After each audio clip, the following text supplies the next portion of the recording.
I'd like to ask a question. It's to the lady that's part of the group. What does it feel like to go from the Philippines to Canada and also at the same time to start a company? That seems like a very difficult challenge for anybody, but especially someone that is actually starting a company in a foreign country to them. So what's it like? Fantastic question. Yes, fantastic question, John. Yeah, it was, of course, bluntly gonna be honest. It's not hard. It's not really easy. It's very hard because I left Philippines, moved here by myself when I was 24 years old, and I'm 34 now. So it's been a decade.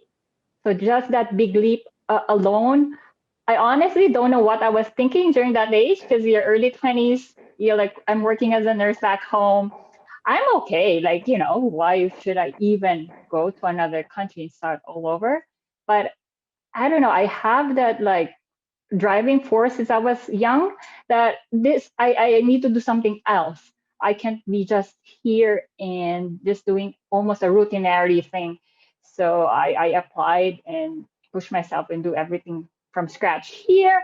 And from Canada, they have different standards. I have to go back to school for nursing and study nursing again and work again as a nurse from scratch. And eventually, John, I see that it's becoming routinary again. And knowing me from my like driving force when I was younger, I always push for something more for my career, and also not just that, that I want to see more like not even just in technology, but I want to do something for the healthcare space because that's always been my passion ever since I was a kid. My mom is a doctor. We grew up with a lot of healthcare people in my relatives and family, so I always have that since I was a kid. So I've seen the technology, most especially VR, that really has big uses and a lot of positive use case for the clients and the healthcare staff. And yeah, eventually I found my co-founders. They're very close friends of mine. I think that would be someone who I could really trust, of course. And then we all have different backgrounds. One is expertise in sales, one is expertise in marketing, and we just eventually built our own dev team from that.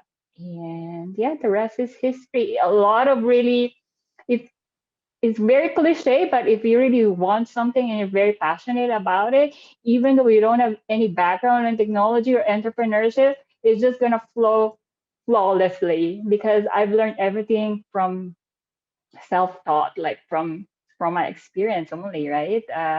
I've never learned this from school, business school or technology school. I've worked on my strengths, and yeah, that's it. And how we are thriving, I guess, like moving forward right now. Thanks, John.